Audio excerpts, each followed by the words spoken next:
네, 안녕하세요. 오늘 독서 컨퍼런스의 두 번째 주제 토론의 진행을 맡은 김선영입니다. 저는 출판 편집자로 일하면서 오랫동안 시, 소설 같은 한국 문학 작품들을 만들었고요. 아무튼 스윙이라는 책을 한 권 쓰기도 했습니다. 지금은 핀드라는 이름의 출판사를 운영하고 있는데요. 오늘 사회를 맡게 되어 네, 영광입니다. 지금 오늘 3시부터 진행하게 된 긴 토론 시간이어서 지금 많이들 자리가 비어 있어요. 그래서 오히려 좀 더 편한 마음으로 진행할 수 있을 것 같은데요. 온라인으로도 많이 참여해 주시면 좋겠습니다. 지금 현장에 그래도 이렇게 자리 채워주시고 온라인에서 지켜봐 주시는 관객분들께 감사드리고요.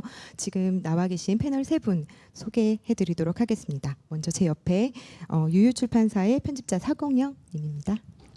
안녕하세요. 유유출판사에서 편집자로 일하는 사공영이라고 합니다. 반갑습니다. 네, 다 옆에. 네, 안녕하세요. 저는 사계절 출판사 문학팀에서 어린이 청소년 문학 그리고 일반 문학서를 만들고 있는 편집자 장슬기라고 합니다. 반갑습니다. 네, 그리고 끝에 계신 최현우 시인님. 네, 안녕하세요. 저는 장비 시웨이로 불기획위원 맡고 있는 시쓰는 최현우라고 합니다. 네, 첫 번째 주제 토론의 내용이 확장된 독서 세상 디지털 매체였어요. 거기 마지막 부분에 그 종이책의 의미에 대해서 얘기를 했는데 그 귀한 종이책을 만들고 그리고 직접 또 쓰기도 하시는 창작자까지 이제 모여 있습니다. 그래서 저희는 주제 토론의 내용은 마이너한 취미생활, 우리가 책을 읽는 이유인데요. 책을 직접 만들고 있는 사람들의 이야기이기 때문에 조금 더 귀 기울여 주시면 좋을 것 같아요. 네, 본격적인 주제 토론에 들어가기에 앞서서 온오프라인 함께해 주시는 분들을 위한 이벤트가 마련되어 있어서 네, 먼저 소개해 드리겠습니다. 두 가지인데요. 현장에 참석해 주신 관객분들 중에서 질의응답 시간에 질문을 해주시면 저희가 선물을 마련해 두었습니다. 오늘 함께하는 작가님들의 친필 사연이 담겨 있는 도서를 준비해 두었으니까요. 이따가 질의응답 시간에 네, 질문해 주시면 감사하겠습니다. 그리고 두 번째는 참여 인증 이벤트인데요. 컨퍼런스의 현장 사진이나 실시간 시청 인증 사진을 샵 2022 독서 컨퍼런스 해시태그와 함께 개인 SNS에 업로드해 주시면 추첨을 통해서 선물을 드린다고 하니까 네, 많은 참여 부탁드리겠습니다. 여기서 핵심은 독서 컨퍼런스가 아니라 콘퍼런스라고 쓰셔야 될 것 같아요. 규범 표기가 그렇기 때문에 네, 아무래도 저희가 책 만드는 사람들이라 네, 직업병으로 말씀을 드렸고요. 더 자세한 내용은 한국출판문화산업진흥원 공식 인스타그램을 통해서 확인해 주실 수 있습니다. 그럼 본격적인 주제 토론에 들어가 보겠습니다. 올해 독서 컨퍼런스 주제는 영상 매체 시대에 변화하는 독서입니다. 영상이 범람하는 시대에 그 책은 조금씩 대중의 관심에서 멀어지고 있는 듯도 한데요. 저도 유튜브나 넷플릭스에 자주 들어가는 사람으로서 좀 뜨끔하기도 합니다. 네, 독서를 취미의 영역으로 봤을 때 이런 많은 여가 시간을 요즘은 스마트폰이나 OTT 플랫폼에 빼앗기고 있는 것도 네, 사실이죠. 하지만 그럼에도 새롭게 책을 읽어내고자 하는 움직임도 있는 것 같습니다. 크고 작은 규모의 독서 모임이 늘고 있기도 하고요. 지역의 도서관이나 작은 서점들이 다양한 프로그램으로 그 독서의 거점 역할을 해주고 있기도 합니다. 여기 지금 도서관에 앉아 계시는 분들도 그런 노력을 해주고 계시는 분들이기도 하고요. 그리고 출판사에서도 독자를 만나는 그리고 독자를 늘리는 네, 방법을 좀 모색을 하고 있죠. 오늘 패널 분들도 그러한 노력들을 많이 하고 계시고 이제 저희에게 그 이야기들을 들려주실 텐데요. 옆에 사공영 네, 편집자님부터 각자 진행하고 계시는 독서 관련 활동들을 네, 차례로 들어보도록 하겠습니다. 네, 저희 유유는 전체 구성원이 5명인 작은 출판사입니다. 작은 규모가 이점이 되도록 새로운 환경은 좀 기꺼이 받아들이려고 노력하는 편이고 또 새로운 일도 스스럼 없이 시도해보는 편인데요. 올해는 독자와의 접점을 좀 넓혀보려고 책 구독 모델을 만들어서 운영을 하고 있고 보름에 한 번은 뉴스레터 보름 유유를 발행하고 있습니다. 아시겠지만 출판사는 책을 내고 나면 책을 알리기 위해서 정말 여러 가지 활동을 합니다. 그런데 팬데믹이 지속되는 동안은 가장 흔히 했던 북토크나 독자와의 만남 같은 행사들을 할 수가 없었어요.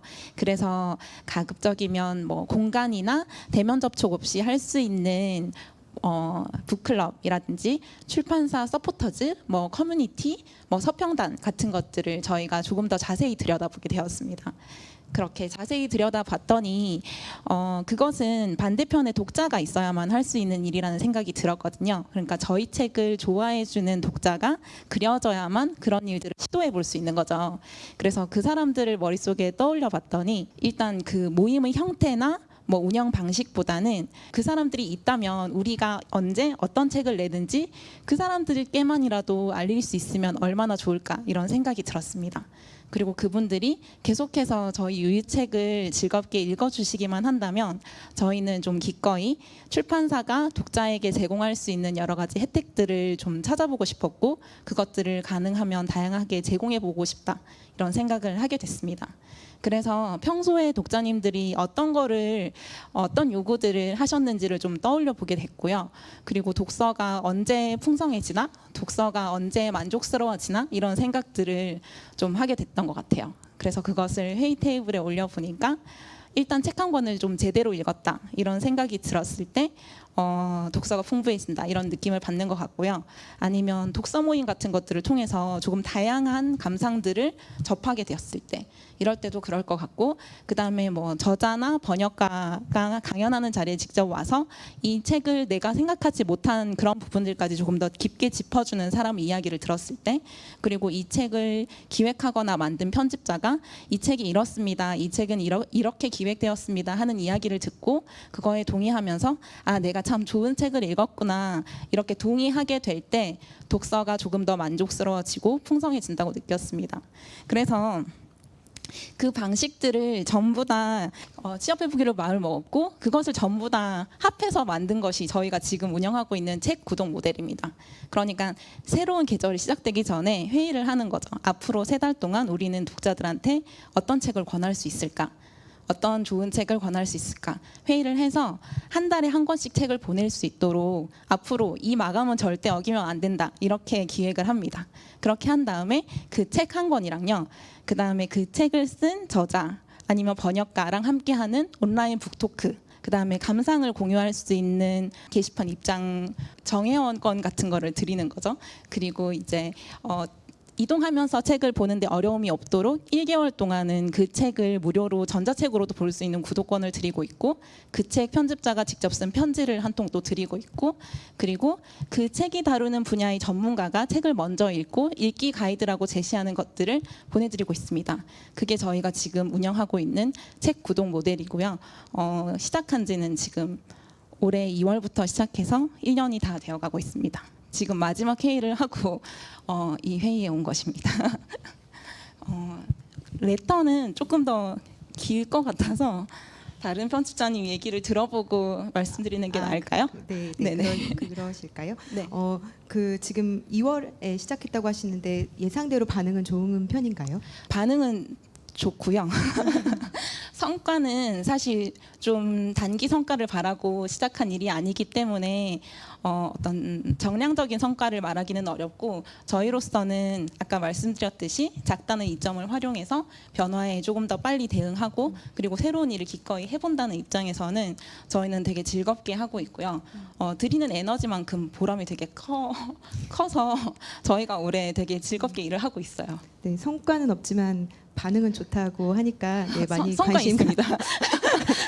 더 많은 관심 가져주시면 네, 좋을 것 같습니다. 네. 그러면 장슬기 팀장님께서 그 사계절 출판사의 이야기를 좀 이어주실까요? 네. 시작을 너무 편안하게 해주셔가지고 얘기를 듣다가 긴장이 다 풀린 것 같아요. 사계절 출판사는 올해 창립 40주년을 맞은 출판사고요. 1982년에 사회과학서를 시작으로 출판을 시작했고 지금은 어린이 청소년 문학, 일반 문학, 교양 실용 분야 그리고 저희의 뿌리인 인문사회과학 분야의 책들을 내고 있는데 저희가 청소년 문학을 시작한 게 1997년이에요. 그리고 제가 청소년 때 1318 문고를 읽고 자랐습니다. 그래서 제가 홍보용 스토리가 아니라 저는 청소년 문학 사계절에서 만든 청소년 문학을 읽고 자랐고 책 읽는 청년이 됐다가 책 만드는 청년으로 살고 있는 거죠. 제가 생각하기에 사계절 출판사가 꿈꾸는 어떤 문화 같은 것은 자연스럽게 책을 읽는 자가 읽고 또 권하고 그리고 만드는 것까지는 제가 권하고 싶진 않습니다만 그런 문화. 그래서 사계절 출판사가 제일 오랫동안 해왔던 어떤 독서관장의 프로그램 중에 하나는 책 읽는 가족이에요. 그래서 어린이와 청소년 책을 온 가족이 같이 읽는 거죠. 보호자와 어린이 청소년 독자가 같이 읽으면 반드시 다른 지점에서 감동을 느끼게 되어 있고, 저희가 그 프로그램을 해온 지는 굉장히 오래됐어요. 근데 지금 이 컨퍼런스의 주제처럼 코로나19가 저희를 미래로 이렇게 멱살 잡고 끌고 왔다고 저희가 얘기하거든요. 어린이 청소년들이 플랫폼을 접하는 것이 어쩔 수 없이 굉장히 디지털화되는 것이 학교 교육이랑 같이 왔기 때문에 저희가 이제 코로나19 시대에 새롭게 이제 어린이 청소년들하고 교육 현장에 계신 분들한테 책을 권하는 방법이 생겨난 것이 어린이 북클럽, 당당이라는 북클럽이에요. 근데 그건 어떻게 운영이 되냐면, 책이 나오면 일단은 기존의 서평단처럼 저희가 책을 제공하지는 않습니다. 책은 독자가 직접 사야 하고 읽기도 직접 읽으셔야 하고, 그래서 한 회에 150에서 200명 정도의 어린이 독자가 신청할 수 있고, 편집자가 어린이 독자에게 궁금한 질문을 5개에서 7개 정도, 퀴즈가 아니라 이 책을 읽고 이런 생각을 해보면 좋겠다, 아니면 나는 이런 생각이 들었다, 이런 것들을 이제 매일 아침 9시에 전달을 합니다. 그러면 밴드에 200여 명의 어린이들이 모여서 그 질문에 대해서 답을 하는 거예요, 공개적으로. 근데 이 친구들이 이미 저희가 이제 처음에 어린이나 청소년들에게 웹 플랫폼을 이용하게 하는 거에 대한 고민이 굉장히 많았는데, 이미 그때쯤에는 수업 자체가 모두 카카오와 밴드로 초등학교 교사분들이 사용을 하고 계셔서 저희보다 훨씬 익숙한 플랫폼이더라고요. 그래서 그 질문을 던지면 그 질문에 대해서 답을 하겠죠. 그래서 자연스럽게 다른 친구의 생각 같은 것들을 보게 되고, 어떤 질문에 대해서 답이 오면 비슷해지는 경향은 어쩔 수가 없는데, 이런 생각도 하는구나 하는 것들을 발견할 수가 있고, 작가님들이 그 밴드에 같이 들어가서 뭐 의무는 아니지만 댓글을 달아주시기도 하고, 사실 이제 저희가 원하는 거는 어린이 독자님들이 내 책을 읽고 있다는 걸 내가 알고 있습니다 정도의 인사를 던져주시게 하고요. 그 질문에 모두 답한 친구만 비공개로 작가 강연을 들을 수가 있는 거예요. 그래서 1, 2주 정도 200여 명의 어린이들이 진행을 하고 있는데, 저희가 제일 처음에 걱정했던 건 아무래도 자발적 독자를 사실 저희 원하는 건데, 권장자가 신청을 하게 되는 프로그램이다 보니까 좀 걱정을 했는데, 저희 지금 한 달에 한 번 하는데 17기 1년 좀 넘었고, 이 친구들이 뭐 온라인 강연 중에 스피커를 오프하지 않고 작가 강연을 들어도 전혀 진행에 방해가 되지 않을 정도의 몰입도를 가지고, 주로 그렇게 어린이들이 같이 질문에 답한 내용을 가지고 강연이 진행이 돼요.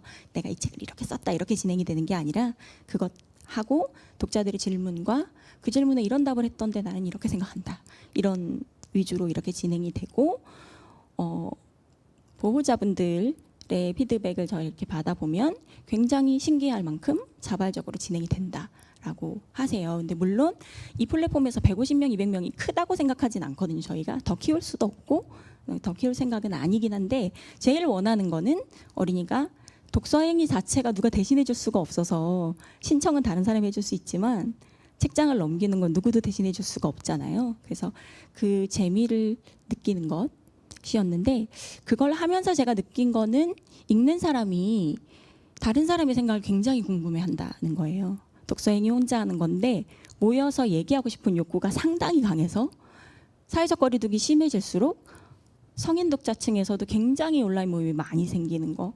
혼자 읽는 건데 남의 생각 굉장히 궁금하고, 혼자 읽는 건데 다른 사람이 쓴 걸 읽으면서 표현 욕구가 굉장히 강하다, 내 얘기를 하고 싶어서 읽는 건지도 모르겠다는 생각이 사실 들었어요. 그래서 책을 매개로 서로 얘기 나눌 수 있었으면 좋겠다는 정도의 목적을 가지고 시작을 해서, 저희가 생각하기에는 의미 있게 진행이 되고 있다라고 생각이 되고, 사실 어린 청소년 책을 하면서 서평단에 책을 제공하지 않는 건 좀 용기가 필요한 일이었는데 그러지 않고 건강하게 잘 진행되고 있고, 그리고 저희가 그 프로그램을 고스란히 청소년에게 적용했을 때는 첫 해에는 완전히 실패를 했습니다. 자발적으로 150에서 200명 정도 되는 독자가 참여하던 어린이하고는 달리 청소년 15명 정도 신청을 하고, 줌에서 이렇게 꼭 카메라를 켜세요. 그것이 서로에 대한 예의입니다. 이렇게 하면 천장이 보이 주로. 천장으로 이렇게 돌려놓죠. 그래서 저희가 이런 생각을 해요. 아, 이게 몇 년 사이에 무슨 일이 생겨서 이 어린이들이 이렇게 말하고 싶어 하지 않는 걸까? 근데 사실 남의 얘기가 궁금하지 않거나 표현의 욕구가 없는 것 같진 않아요. 제가 사실은 덕후이기도 한데 자켓 커뮤 같은 거 보면 아니면 청소년들 동인지 같은 거 사보면 제가 단행본에서 도저히 할 수 없는 후가공들을 해가지고 양장본 3권짜리가 막 이렇게 와요. 막 이렇게 촉각 코팅 같은 거 해서 아 스토리텔링의 욕구가 분명히 있다는 건데 그럼 내가 만든 책만 재미가 없다는 건가 뭐 이런 자괴감을 느끼게 돼서 사실은 온라인으로는 하는 게 아니라 청소년에게도 주로 읽고 자기 얘기를 쓰게 하는 방식의 프로그램들을 많이 합니다. 그래서 조금 사회적 거리두기가 강화됐을 때는 학교 독서 동아리에 주로 질문 던지는 방식으로 학교 독서 동아리를 지원을 하고 조금 완화된 이후에는 저희 아무래도 출판사 특성상 역사와 철학과 또 실용 그리고 문학이 같이 나오는 출판사다 보니까 가장 최근에는 소설가 한 분과 역사 필자 한 분 이렇게 2분이서 청소년 50명에게 글쓰기 캠프를 했어요. 오전에는 역사에 관한 글쓰기. 역사책이라는 게 사실은 개인의 역사가 커져서 국가 역사가 되는 거다라는 이제 얘기를 하고 오후에는 직접 2시간 내내 글을 쓰는 나에 대해서 한 줄 쓰고 2줄 쓰고 근데 굉장히 글쓰기를 뭐 물론 50명의 독자가 신청을 해서 거기까지 올 때는 굉장히 의욕이 있는 친구들이기는 하지만 내 얘기를 하는데 크게 거리낌이 없고 오히려 요즘 학교에서 얘기를 못하게 하기 때문에 서로 대화하기가 어려운 환경이기 때문에 글로 대화하고 만나서 얘기하고 이러는 것에 굉장히 욕구를 가지고 있는 것 같아요. 그래서 저희가 지금 앞으로 해나갈 것들은 지금 성인 그러니까 일반 다 큰 독자님들께 함께 책을 읽기를 어떻게 권하는 게 좋을까? 플랫폼을 도입하기는 이미 굉장히 많은 출판사에서 굉장히 좋은 예를 보여주고 있기 때문에 우선은 굉장히 여러분에게 익숙한데 뭐 독자층이 한정돼 있다고 오해하고 계시는 어린이 청소년 문학의 장르적 재미 같은 것들을 느낄 수 있게 뭐 어린이 문학의 성인 독자 북클럽이라든지 또 권장자가 주요한 역할을 하는 뭐 청소년 문학 분야의 권장자를 대상으로 한 북클럽이라든지 그리고 성인에서는 인문학을 시작으로 해서 지금 우리가 살아가는 시대에 좀 관심을 많이 가지시는 자발적 독자들을 모아보는 이런 국리들을 하고 있고 이번 주에도 전 직원이 모여서 회의를 했고 내년쯤에는 어떤 새로운 얘기들을 보여드릴 수 있지 않을까 하는 생각을 가지고 있습니다. 네, 사계절 출판사의 어린이 청소년 그 독서 프로그램 운영에 대한 이야기를 들었는데요.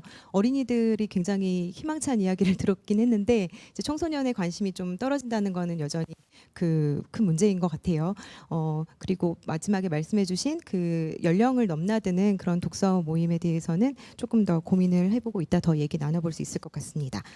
그러면 그 마지막 자리에 앉아 계신 최현우 시인께 그 시요일이라는 플랫폼 이야기를 좀 들어보려고 해요. 네. 네, 저희 주제 토론 제목이 마이너한 취미생활이길래 역시 마이너 하면 시가 빠질 수 없기 때문에 물론 앞서서 기조강연 박준 시인께서도 잘 해주셨지만 할 얘기가 참 많겠다라는 생각이 좀 들었는데요. 일단 저는 우선 창비라는 출판사에서 만든 이제 저희 팀에서는 공식적으로는 국내 최초 시 전문 어플리케이션이라고 얘기를 해달라고 했는데 최초인지는 잘 모르겠지만 어쨌든 네, 그 시요일이라는 어플의 기획위원을 제가 지금 담당하고 있고요. 이제 제가 하는 역할은 그 어플에서 일종의 큐레이션을 통해서 시 구절을 그 이제 구독하시는 분들께 제공해드리는 역할인데 이 시요일이라는 어플은 일종의 시집 전자책 어플리케이션이에요. 그래서 iOS나 안드로이드 모든 휴대폰에서 사용할 수 있는 어플리케이션이고 이제 여기에 창비 시선이라는 창비 출판사에 나오는 시집들이 데이터베이스화돼서 전자책처럼 열람하실 수 있도록 되어 있고 이제 월별 구독료나 혹은 연간 구독료를 내고 이제 사용자분들이 사용하시는 어플리케이션이고요. 이제 여기에는 이제 저희 기획위원들이 이제 물론 시집들이 데이터화돼서 언제든지 열람할 수 있도록 저장도 돼 있지만 메인 화면에 이제 매일 아침마다 이제 큐레이팅 되는 구절들 19절 업로드가 돼요. 그래서 어떤 독자분께서는 이거 그냥 컴퓨터가 알아서 추천하는 거 아니냐라고 말씀도 하시는데 저랑 안희연 시인 둘이서 이거를 매주 이제 머리를 싸매고 이제 큰 달력을 하나 펼쳐놓고 이제 절기라든지 혹은 뭐 특정한 날이 있다든지 맞춰서 그 가이드 문안이라는 것과 함께 제공을 하고 있습니다. 그래서 그 역할을 제가 지금 감당을 하고 있고 이게 이제 시율의 특징 중에 하나는 이제 시를 좋아하시는 분들은 아마 경험해 보실지 모르겠지만 이제 뭐 트위터나 SNS 같은 데 보면 이제 19절을 공유하고 이렇게 시를 소비하시는 분들이 꽤 계신데 그것을 좀 전문적으로 플랫폼화 시켰다라고 생각해 주시면은 좋을 것 같고요. 그래서 그 19절이 이제 업로드가 되고 공유를 쉽게 할 수 있도록 어플 자체 내에서도 편의상을 갖추고 있고 그리고 또 그 밑에 보면 좋아요를 누르거나 댓글을 달 수 있는 기능이 설치되어 있어요. 그래서 그 좋아요와 댓글이 사실은 저와 안희연 시인이 가장 좀 두려워하면서 보고 있는 것 중에 하나인데 아무튼 이제 그런 좋아요나 댓글도 이제 읽으시는 분들이 참여를 하시게 되고 뭐 제 생각입니다만 시를 좋아하시는 분들은 약간 이렇게 밝은 곳에 나오시거나 이렇게 모여 계시거나 그러지 않기 때문에 혼자서 조용히 방에서 이렇게 시를 즐기시고 하는데 최적화되어 있지 않나 싶기도 하고요. 그리고 또 이제 시우일 어품의 이제 장점 같은 경우 중에 하나는 사실 이제 시를 읽으시나요? 이제 물어보면은 이제 보통 대부분의 독자분들께서 하시는 말씀이 시가 너무 어려워요라는 말씀을 많이 하세요. 그러니까 이게 현대 시에 어떻게 보면은 고도로 이제 아카데미화되어 있는 좀 부분도 있을 것 같고 이런 부분들이 있는데 이런 부분들을 최대한 조금 대중적으로 접근하기 위해서 기획위원들이 이제 시를 선별하고 있고 또 시의 이제 이 어플이 이런 식으로 가능하게 된 것은 창비 시선 그 안쪽이 그 되게 오래된 시선이어서 이 어플 안에 보시면 뭐 김소월 시집이라든지 김수영 시집이라든지 이렇게 교과서에 나오는 시집들도 많이 데이터베이스화가 되어 있어요. 그래서 이제 학업 현장에서도 많이 이 어플을 사용을 하신다고 하더라고요. 그래서 이제 그런 분들까지 염두를 해두고 최대한 대중적인 안목을 가지고 시를 선별하고 있습니다. 그리고 또 특징 중에 하나는 저는 이 시우일 어플이 큐레이팅을 조금 약간 디지털화 시켰다라는 생각을 좀 하고 있는데요. 처음에 이 시집들을 데이터베이스화를 할 때 여러 시인들이 모여서 이것을 단순히 본문이나 제목에 들어가 있는 어떤 단어나 이런 것들만 검색에 걸리게끔 만든 게 아니라 키워드화를 시켰어요. 그래서 예를 들어서 뭐 이별 혹은 뭐 배고픔 이런 단어를 넣어서 검색을 하면 시 안에 본문에 그런 텍스트가 없다고 하더라도 그 주제로 묶여 있는 키워드화되어 있는 시들이 검색되어서 자동으로 나오게 되고 이걸 정리해서 보거나 혹은 이 시를 누르면 그 시인이 쓴 시집으로 바로 이렇게 접속이 되기 때문에 그런 방식으로 약간 일종 자동화된 큐레이팅을 조금 보실 수 있다라는 생각이 듭니다. 그래서 이 어플은 사실은 제가 팀한테 여쭤보진 않았지만 이제 몇 명이 구독하고 계시는지 잘 모르겠지만 제가 느끼기에는 이제 좋아요가 제일 적게 찍힐 때는 한 30개 정도 찍히고 많이 찍히면 한 700개 정도까지는 나오더라고요. 그래서 한 최소 700분 이상 정도는 이용해 주시고 계시구나 라는 좀 생각을 하고 있고 그리고 또 하나는 이 시구절들이 이제 이 어플 안에서만 있는 게 아니라 어떤 온라인 사이트나 온라인 서점 같은 데 배너 형식으로도 많이 제공이 되는 것으로도 알고 있어요. 그래서 그렇게 시 구절을 접하시고 처음 이제 시를 읽으시는 분들이 이제 시를 보게 되시고 또 시집을 찾게 되시는 그런 효과를 내고 있지 않나 생각이 듭니다. 네, 우리가 정말 마이너하다고 생각하는 시를 그 새로운 디지털 매체를 활용해서 이제 시를 소개하는 그런 시우일 프로그램에 대해서 설명을 해주셨는데 어떤 시가 가장 인기였는지 너무 궁금해요. 그 700개 정도 눌린 게 네. 네, 이거를 말씀드리면 이제 실명을 거론하면은 그분께 좀 피해가 되지 않을까 싶긴 하지만 네. 일단은 그래도 가장 반응이 좋은 건 역시 박준 시인님 시 구절도 네. 많이 오늘 기조 강연을 열어주신 네. 역시 박준 시인님이시군요. 네. 세 분 얘기를 듣다 보니까 아무래도 출판 현장에 계신 분들이어서 우리가 책 한 권을 보면 그냥 단순한 책이 아니라 책 뒤에 숨겨진 많은 사람들이 있잖아요. 편집을 하는 분도 있고 아까 판형 얘기도 해주셨는데 디자인을 하거나 제작하는 분들도 계시고 그리고 판매를 위해서 마케팅이나 홍보에 애써주시는 분들도 있죠. 근데 요즘은 이런 책에 대한 관심이 단순히 책 한 권에 대한 것이 아니라 그 책의 그 전반으로 더 펼쳐져 있는 듯한 느낌이에요. 이 책 안에는 누가 숨어 있을까? 단순히 저자뿐만이 아니라 그래서 홍보하는데 이렇게 많은 직원분들의 노력이 네, 들어가 있는데 그 고충에 대해서는 이따 끝나고 같이 밥이라도 먹으면서 이야기를 해야 되지 않나 싶습니다. 그 최현우 시인께서 큐레이션에 대해서 말씀해 주셨는데 그 맞춤한 책을 제대로 소개하는 게 참 어려운 일인 것 같아요. 그 시를 분류하는 데에도 그런 키워드를 뽑는다고 하셨는데 어떤 기준으로 하는지 그리고 안희연 시인과 하신다고 했는데 기준들이 좀 있는 건가요? 네, 일단은 큐레이션을 일단 가장 먼저 중점적으로 생각하는 거는 최근에는 이제 추석이었잖아요. 그래서 이제 추석 이어서 뭘 할까 하다 이제 달이라는 소재를 한번 했으면 좋겠다라고 해서 이제 달을 넣고 최근에는 이제 1980년대 시집부터 계속 찾아보다 결국 이제 한민복 시인의 시를 고르게 되었는데, 근데 일단은 애초에 시의 러플에 이제 큐레이션화 되어 있는 건 사실 좀 주관적인 영역이 분명히 있는데 그게 한 단어로만 되어 있는 게 아니라 여러 가지 단어, 한 10몇 가지 단어로 키워딩이 되어 있어서 조금 그런 주관성을 조금 회피하려고 한 것 같기도 하고요. 그리고 또 이제 중요한 거는 큐레이션이라는 게 일단 저만 좋으면 안 되는 거니까 그래서 요즘 상황도 좀 고려를 하고 이 언어가 모든 사람이 읽기에 좀 순한지 편한지도 좀 고려를 하게 되는 것 같고 아무래도 그런 걸 생각하게 되는 것 같습니다. 그 디지털 매체의 핵심인 그 앱인데도 그 추천하는 사람이 주관성이 들어간다는 건 어쨌든 이거는 추천하는 것도 사람의 일이라는 생각이 들어요. AI가 아무리 뭐 추천을 해봤자 그 달력을 보면서 그렇게 막 마음까지 읽어주는 거 그러지는 않잖아요. 네. 그래서 큐레이션과 연관지어서 그 좋은 책을 그 맞춤한 책을 그 골라주는 것도 중요하지만 그 고른 책을 스스로 큐레이션하는 거에 대한 고민도 같이 좀 들었어요. 어린이 출판사에서 독서 프로그램 같은 거 운영을 하고 계시는 장슬기 팀장님께 좀 여쭤보고 싶은데 좋은 책을 고를 수 있는 눈을 키워주는 일이 어떻게 보면 그 어린이 독서 운동의 그 시작일 텐데 그 어릴 때부터 어떻게 하면 그 교육 현장에서 더 애써 주실 수 있을까요? 네,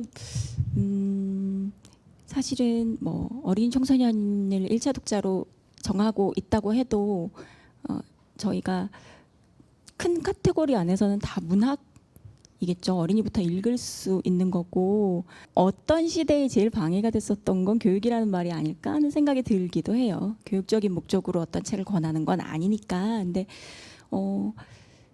제 생각에는 학교 현장에서도 굉장히 노력을 하고 계시고 이를테면 2018년도부터 도입이 된 한 학기 한 권 읽기 같은 경우는 어린 청소년들이 물리적으로 책을 읽을 시간이 없으니까 학교에서 책을 읽는 시간을 주고 이제 교사와 함께 책에 대해서 얘기하고 학급 아이들이랑 같이 읽은 책을 한 학기 한 권 읽기라고 하지만 뭐 온책 읽기라고도 하는데 그 책을 충분히 읽는 활동들을 하는 것이 이제 2018년부터 진행이 되어 오고 있어요. 근데 물론 제가 생각하기에는 한 학기에 한 권만 읽는다고 이런 생각이 드시겠지만 전국에 굉장히 많은 학교들이 모두 일제히 한 권을 선택하는 게 아니기 때문에 초반에는 교과서 수록 도서들의 쏠림 현상은 당연히 있었겠지만 시행이 될수록 또 교사분들도 여러 연수나 이런 것들 하시면서 교사분들 자체가 일단 독자가 되는 것. 교사분들도 사실은 그냥 직장인이실 때도 있거든요. 그러니까 직장인으로서의 나와 교사로서의 나. 그러니까 사실은 책을 읽으려면 여가 시간을 내야 되는 건 똑같은 거죠. 그러면 일반 직장인이 1년에 책을 몇 권이나 읽을까 생각해 보시면 여러분 교사분들은 상당히 고도로 발달된 독자인데 요청까지 받고 계시다고 할 수 있겠죠. 근데 그걸 굉장히 부단한 노력으로 따라가면서 좋은 권장자가 되려는 노력을 많이 하고 계시다는 생각이 들고 어린이들이 습관적으로 읽는 것이 학교에서도 읽고 집에서도 읽고 하는 문화를 만들어주는 것, 그것은 현장이나 사회가 해줘야 되는 일인 것 같고요. 사실 좋은 책을 읽는 안목 같은 것은 제가 생각하기에는 많이 읽는 거 말고는 뚜렷한 방법은 없는 것 같아요. 그래서 편집자이지만 어떤 분들은 어린 청소년 책을 만든다라고 하면은 이제 굉장히 주변에서 많이 물어보세요. 몇 학년인데 무슨 책 읽는 게 좋겠어? 이렇게. 그럼 제가 이거 독자 편의이기는 한데 연령 구분은 딱히 없고 이러지만 결국 대답을 해주게 되거든요. 근데 본인이 본인의 기호를 모르면 사실 굉장히 추천하기는 어려워요. 예, 그래서 저는 사실 많이 읽었으면 좋겠고 편향적인 독서 하는 거 굉장히 보호자분들은 걱정 많이 하시지만 덕계는 둥구니까 자꾸 걸어 나가면 만나게 되어 있다는 얘기가 있어요. 무슨 얘기냐면 스타워즈 마니아랑 아시모프 마니아 어디서든 만나게 되어 있다는 얘기죠. 지구를 뚫고 가면. 그래서 얼마 전에 어제 오늘 출간된 저희 사계절 문학상 20회 수상작이 우리의 정원이라는 책인데 그 친구들이 각기 다방면의 덕후예요. 크게는 어떤 아이돌을 좋아하는 덕후인데 내가 어떤 걸 굉장히 진심으로 좋아했기 때문에 결국 이 친구들이 독서 모임에서 만나게 되는 거거든요. 그래서 이런 얘기하죠. 카라마조프가 형제들 중에 몇 제가 취향이야 이런 얘기하는 거예요. 청소년들끼리 굉장히 자연스럽게. 그래서 자기가 어떤 책 좋아하는지 알려면 사실 읽어보는 수밖에 없고 그걸 읽어라 한다고 읽진 않지만 물론 읽으라는 말을 안 하면 자발적으로 읽는 건 더 어렵겠지만 그런데 많이 읽는 건 사회와 가정과 학교 현장과 도서관 이런 곳이 우리가 문화를 만드는 거 우리가 읽고 그러니까 당연히 읽고 이런 문화를 만드는 것이 먼저인 것 같고 자기 취향을 확실히 알기 위한 어떤 탐험 같은 것들을 기다려주는 것 그리고 양질의 책을 만드는 것이 그래서 마침내 찾았을 때 내가 좋아하는 책은 이런 거구나라고 찾았을 때 다양한 선택지를 줄 수 있는 역할을 편집자들이 하는 것 물론 1차적으로 작가님들이 해주시는 것 그런 것들이 있지 않을까 싶어요. 네, 작가님들 이야기 잠깐 언급하셨는데 자연스럽게 쓰는 사람에 대한 이야기로 넘어가 볼까 해요. 아까 기조 강연에서도 쓰는 사람 이전에 읽는 사람이었다라는 이야기가 나오기도 했고 요즘은 읽는 사람은 없고 쓰는 사람만 있다 이런 이야기도 하거든요. 그만큼 뭐 스마트폰 어플리케이션이나 아니면 뉴스레터 같은 플랫폼으로 자기 창작물을 쉽게 발행할 수 있어서 그걸 이용하는 분들이 많은 것 같은데요. 아까 말씀하다 마신 유유출판사의 두 번째 뉴스레터에 대한 이야기도 듣고 그리고 최현우 시인께 창작자로서의 이야기도 이어서 들어보도록 하겠습니다. 네. 저희도 올해 저희 편집자가 셋인데요. 셋이 뉴스레터를 쓰느라 되게 즐거우면서도 힘든 시간을 보내고 있습니다.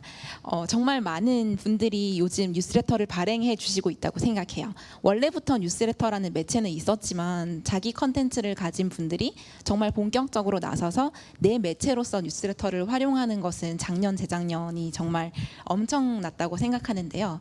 그렇게 저희도 뉴스레터 속에서 새로운 저자 선생님을 발견하기도 하고 그리고 그 뉴스레터를 쓰는 사람을 찾아가서 저 사람이 정말 훌륭한 필자가 될 수 있겠구나 이런 걸 발견하기도 하는 것 같아요.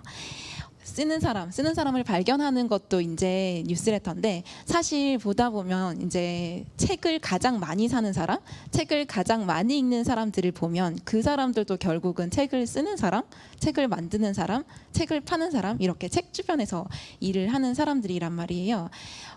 그거를 좀 생각했던 것 같아요. 저희가 출판사에서 뉴스레터의 시대가 온 것을 보고 우리도 어떻게 하면 뉴스레터를 만들어 볼 수 있을까 이런 것들을 생각을 했고 그렇게 생각을 하면서 하지만 이제 너무나 넘쳐나는 것만큼 읽지 않고 열려지지 않고 버려지는 뉴스레터도 너무 많다고 생각했거든요. 그렇게 하면 어떻게 하면 사람들이 읽게 할까? 그다음에 계속 읽게 할까? 이런 것들을 생각해 보니까 일단 출판사 뉴스레터니까 당연하게 또 책 광고지, 책 소개지 하는 예상을 좀 깨보기로 했고 그리고 저희가 책을 만들 때 항상 이런 생각을 합니다. 독자의 공부를 돕는 책을 만들어보자 이런 생각을 하는데 뉴스레터를 통해서도 독자를 좀 도와보고 싶다는 생각을 많이 했던 것 같아요.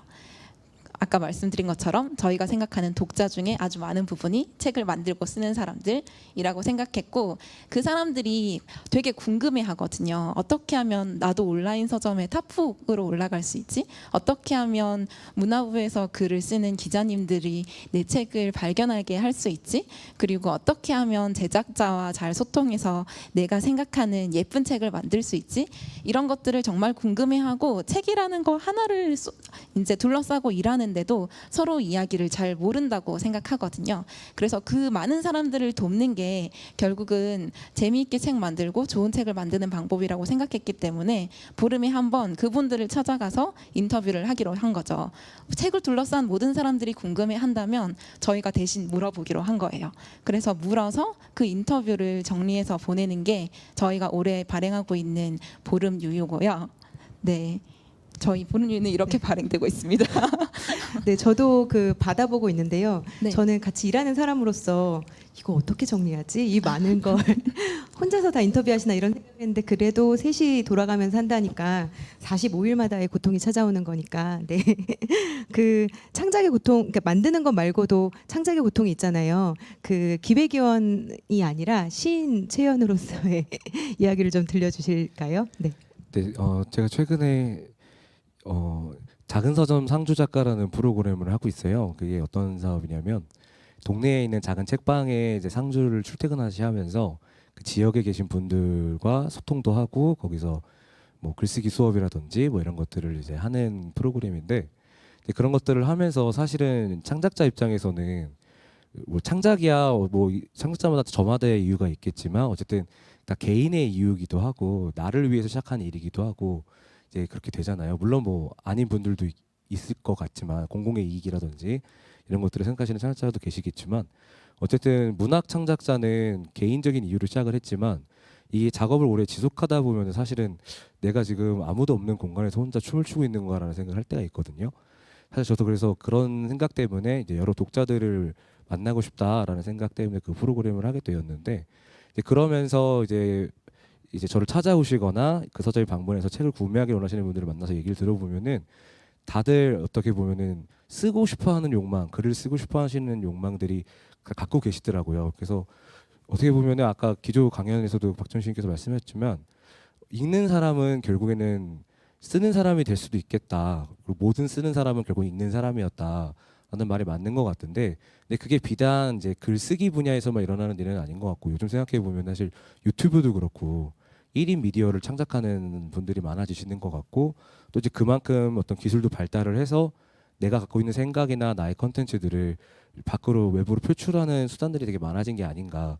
그런 의미에서 본다면은 사실은 읽는 사람과 쓰는 사람을 이분법적으로 구분을 하는 게 이제 맞는 시대일까라는 생각은 좀 들기는 하고요. 근데 물론 이제 이게 출판물이라는 형식을 가지고 사람들한테 어떤 일종의 상품으로서의 판매가 될 때는 이제 그만큼의 어떤 상품성, 퀄리티라는 것들은 생각을 해야겠지만 창작자 입장에서는 이제 그것들에 대한 판단을 본인 스스로 하기에는 어려운 면이 분명히 있는 것 같아요. 그래서 그 안목을 키우기 위해서라도 좀 좋은 읽기를 해야 한다라는 게 제 생각이기는 한데 또 이제 요즘 이제 사실 이제 여기 이 자리에 이제 책을 만드시는 많은 선배님들이 많이 계셔서 저보다 훨씬 더 잘 아시겠지만 저는 시우일 어플을 만들면서도 이 시우일 어플이 완벽하게 종이책을 대체할 수는 없겠다라는 생각을 좀 했어요. 왜냐하면 특히 이제 시집 같은 경우는 이제 시인들이 성격이 좀 이상해서 그 책에 일종의 그 여백을 막 띄운다든지 몇 줄을 띄워야 된다든지 이런 것들을 다 계산하고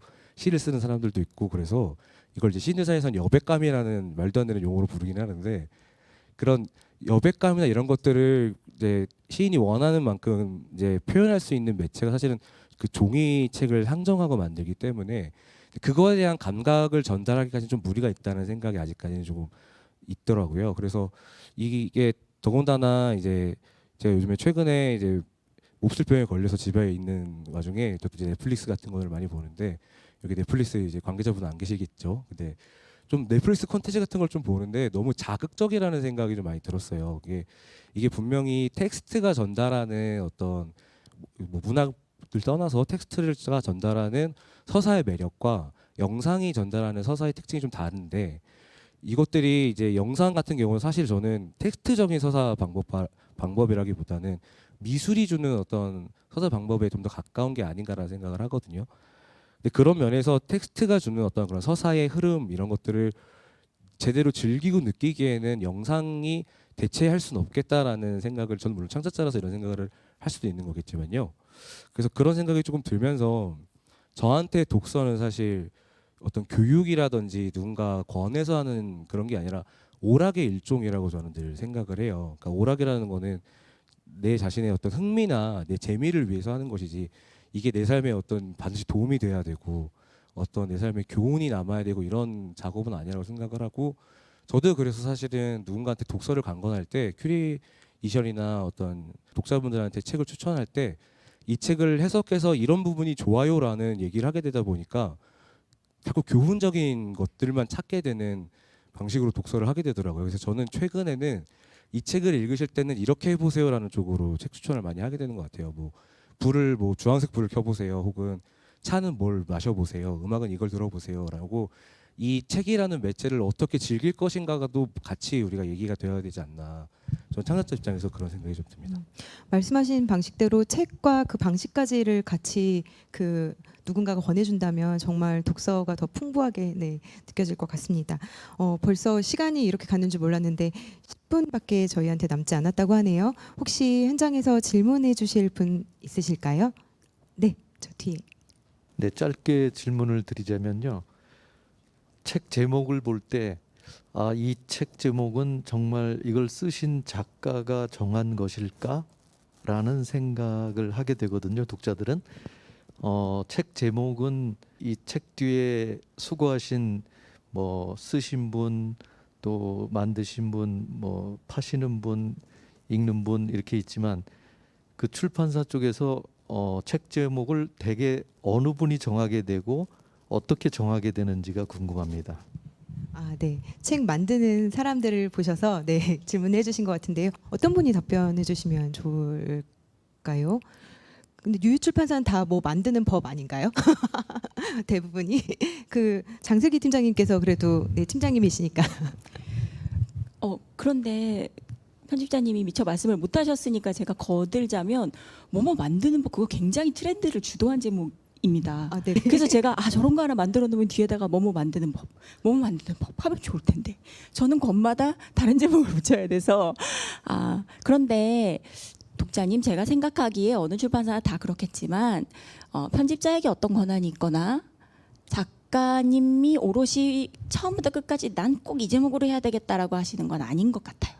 그래서 뭐 보통은 그러니까 문학 같은 경우는 처음에 원고의 제목을 그대로 가지고 가는 경우도 있고 그러지 않은 경우에는 편집자가 그걸 대체할 만한 이를테면 왜 이 제목이 제 생각엔 더 좋은 것 같은지 하는 안들을 만들어서 대신에 이제 사실 제목이라는 건 작품의 의도를 너무 드러내서도 안 되고 또 매력적으로 보여줘야 되는 의무도 사실은 있는 것이어서 책이 나오기 직전까지 논의를 많이 하게 되는 것 같습니다.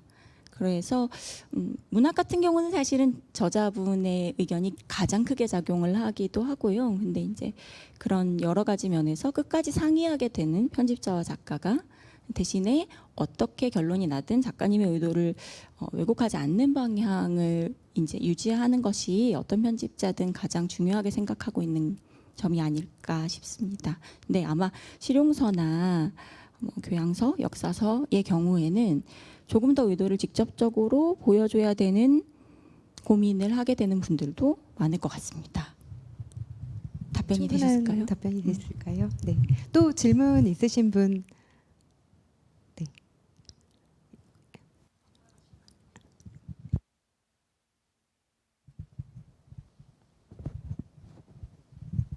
네, 저 두 출판사께서 그 각각 독서를 이제 하도록 권장하는 운동을 이제 운동 캠페인 이제 그것도 저는 이제 마케팅의 일환이라고 생각을 하고 또 책을 그 경험으로 다시 책을 만드시게 될 것 같아요.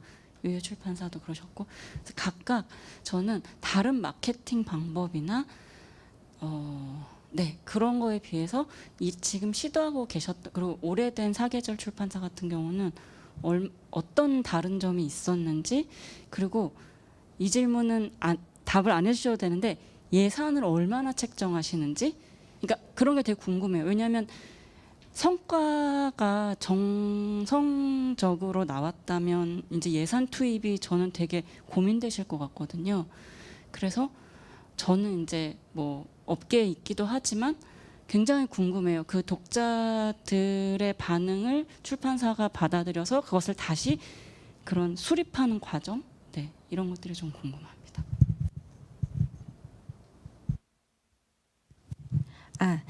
저희는 이렇게 생각합니다. 아예 읽지 않는 독자를 출판사가 독자로 만드는 거는 조금 어려운 일이라고 생각해요. 그래서 최대한 책이 독자가 여기 있고 책이 여기 있다면, 그리고 독자가 여기 있고 저자가 여기 있다면 그 접점이 될 수 있는 지점들을 최대한 많이 만들려고 하는 게 저희가 생각하는 마케팅이고요. 그리고 사람들이 유유를 좋아한다고, 유유책을 좋아한다고 했을 때 그 사람들을 이 책으로 끌어오는 것이 저희가 생각하는 마케팅인데, 이것은 조금 독특한 방법이기도 하거든요. 그리고 사람들은 좋아하는 출판사나 좋아하는 편집자나 좋아하는 작가한테 항상 물어요. 어떤 책이 좋냐고 묻는데, 출판사에서 할 수 있는, 이제 그렇게 권하는 게 큐레이팅이잖아요. 근데 출판사에서 할 수 있는 큐레이팅이 뭘까 저희가 생각을 해본다면, 사실 지금은 콘텐츠 홍수 시대고, 뭐 넷플릭스도 그렇고 아니면은 유튜브도 그렇고 콘텐츠는 항상 넘쳐나잖아요. 그것 중에 가장 좋은 콘텐츠를 고르는 것은 사실 저는 조금 무의미하고 불가능한 일이라고 생각합니다. 그런데 하나의 콘텐츠를 제대로 접하게 하는 것은 할 수 있다고 생각해요. 그것은 저작자도 할 수 있고, 그 다음에 프로듀싱한 사람도 할 수 있고, 먼저 읽은 리더도 할 수 있다고 생각해요. 그래서 저희가 생각해낸 것이거든요. 그러니까 우리가 이 세상에 있는 모든 콘텐츠 중에 당신한테 가장 적합한 콘텐츠 하나를 골라주겠습니다. 이것은 사실상 불가능하고 무의미한 일이니 충분히 좋은 콘텐츠를 충분히 좋다고 느낄 만큼 접할 수 있도록 저희가 도와드리겠습니다. 저희가 저자로서, 편집자로서, 출판사로서 할 수 있는 제일 좋은 큐레이팅이 바로 그것입니다 라고 생각하기 때문에 저희가 지금 시도하고 있는 책구독은 마케팅이자 어떻게 보면 말씀하시는 운동에 가깝다고도 말할 수 있을 것 같아요. 근데 이걸 한다면 예산이 아주 많이 들지는 않긴 하거든요. 근데 시간이기 때문에 예산이기도 해요. 사실 손해는 나지 않았어요. 하지만 아주 큰 이득은 나지 않았죠. 그런데 이게 동의하는 사람이 많아지면 그 이득은 저희가 많을 거라고 생각하고, 그리고 이런 식으로 독서를 접하고 그다음에 자기가 즐거워하는 게 크다는 사람이 많아질수록 이것은 이제 엄청나게 큰 독서 공동체가 되는 것이잖아요. 그래서 그런 점에서 정량적인 평가가 지금은 의미 없다고 말씀을 드린 것이지, 사실 정량적으로도 어떤 수익이 나고 있고, 그 보름 유유 같은 레터 같은 것들도 바로 이제 그런 것, 접점을 늘리고 이 판권에 있는 사람들, 판권에도 없지만 정말 책 뒤에서 많이 일하고 있는 사람들이 바로 여기 있습니다라는 것들을 책이 아니라 화면으로 보여주는 거잖아요. 이메일이니까 뭐 사진으로 보여주기도 하고 글로 보여주는 것인데, 그게 결국은 책의 경험을 굉장히 생생한 것으로 만든다고 생각하거든요. 이 사람들이 책을 만들고 있습니다, 이런 식으로 일하고 있습니다라는 것을 어떤 책을 보면서도 느낄 수 있게 되는 것이죠. 전자책을 보면서도 느낄 수 있게 되는 것이고, 종이를 보면서도 느낄 수 있게 되는 것이고, 그런 것들이 독서의 경험을 즐겁고 생생하게 만든다고 생각해요. 그래서 어쩌면 다른 출판사들이 하는 마케팅과 저희가 지금 하고 있는 마케팅은 조금 다를 수 있는데, 저희는 그런 식으로 마케팅하고 있다고 생각하고, 그거는 브랜딩과도 같은 말이라고 생각합니다. 네. 벌써 시간이 다 되었어요. 네, 그 황급히 1부 세션과 마찬가지로 정리를 해야 될 것 같은데요. 출판사에서 그 노력하는 이야기들을 좀 들어보셨어요. 책을 만드는 사람들의 이야기와 그리고 그 시인으로서 창작자의 이야기까지 들으셨는데요. 여전히 우리는 마이너한 취미 생활이라고 하지만 이렇게 책을 쓰고 또 만들고 그리고 같이 읽고 싶어 합니다. 아무리 미디어의 시대라도 우리가 그럼에도 불구하고 책을 읽는 이유들에 대해서 돌아가시는 길에 조금씩 더 생각해 보시면 좋을 것 같아요. 50분 동안 함께 말씀 나눠주신 출연자분들께 박수 한번 부탁드릴게요. 네. 네. 마지막으로 끝까지 자리 지켜주신 분들께 감사드리고요. 보다 나은 독서 문화를 정착시키고 발전시키기 위해서 모두가 노력하는 사회가 되길 바라면서 2022년 독서 컨퍼런스의 모든 행사를 마치도록 하겠습니다. 고생 많으셨습니다. 감사합니다.